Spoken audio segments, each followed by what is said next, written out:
Hello everyone, I'm Steph Machado, and the polls are officially closed here in Rhode Island for the statewide primary. It is 8:02. Of course, if you are still in line at the polls when 8 o'clock struck, please do stay there. But other than that, it is too late now to get in your car and go to the polls to vote or drop off your mail ballot. So I hope that you did that earlier today. Now, this is going to be a very different election night than we are used to here in Rhode Island, so I just want to explain what's going to happen with the counting. We are expecting there to be some results shortly from the in-person voting machines at the polls. So if you went to a voting place like this, you voted in person and you dropped your ballot in the machine, those machines transmit the unofficial results to the Board of Elections here in Cranston pretty quickly after 8 o'clock, and those results will be online fairly shortly, as we've seen in previous years. The big difference this year is that we have tens of thousands of mail ballots that were cast in this statewide primary because of the COVID-19 pandemic that need to be counted, and we're told that is not going to be completed tonight.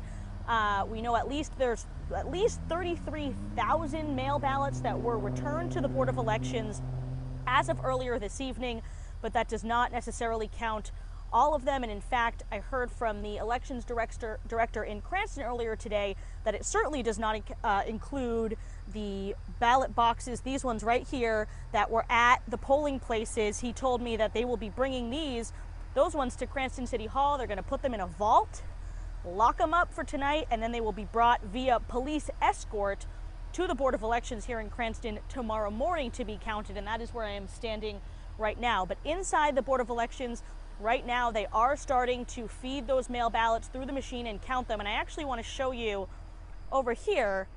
This was one of the official ballot drop boxes. Sorry if I messed up the lighting there.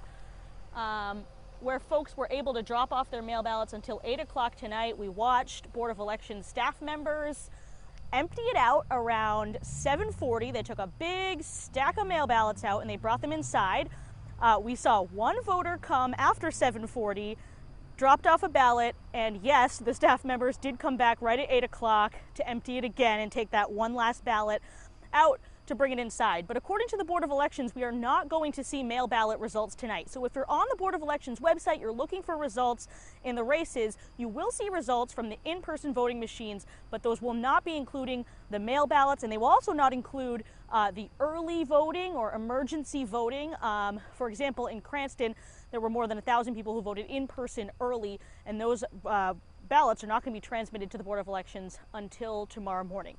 Now, we have a lot of races here in Rhode Island, but it's not as big of a primary as we're used to. Certainly nothing compared to the huge primary we were covering in Massachusetts last week at this time, but there are some hot races.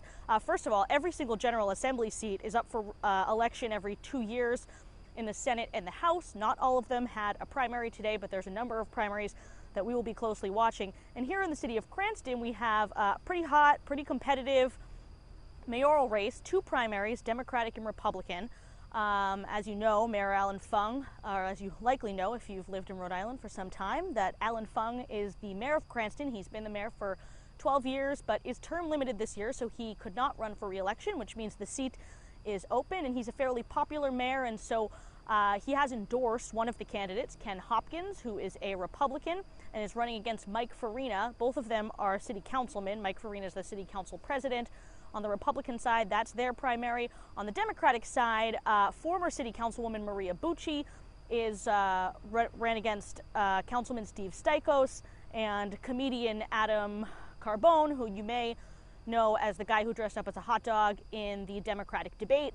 And so two, competitive races. The nominees will be chosen, and they will go on till the November election to lead, the second largest city in Rhode Island. And if you're wondering, I don't live in Cranston, why should I care about Cranston? Well, it's a big race for the parties themselves, right? Because Cranston is the second largest city in the state. It's currently led by Republicans. It's the GOP stronghold of Rhode Island, potentially. And if Republicans lose that seat, that would be a big hit for that party. If Democrats gain that seat, that would obviously be A big deal for Democrats to be in charge of Cranston again. There's also the Cranston City Council is also majority Republican.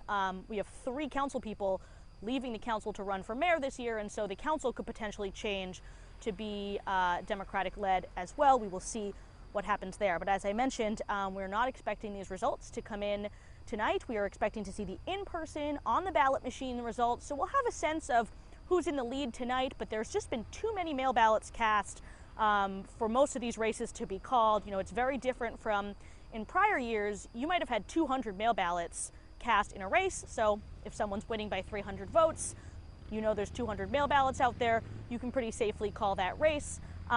This year is different because we have so many mail ballots cast. So I want to sort of make clear that it's not different that they're not counting all the mail ballots tonight.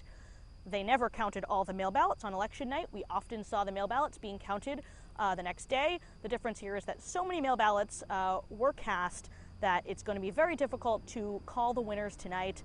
In addition to the Cranston mayor's race, we're also watching mayoral races in Central Falls and in Warwick. In the congressional races, we have incumbent Jim Langevin has a primary challenger in Dylan Conley, who's the Board of Licenses chair in Providence. Congressman Cicilline does not have a primary challenger, and Senator Jack Reed also does not have a primary challenger, but they will have challengers in November. So we will have the results as they come in again tonight on WPRI.com, but just tempering your expectations on having winners. But we will be covering this race tonight, tomorrow, Thursday, until it is over. So signing off for now in Cranston, I'm Steph Machado.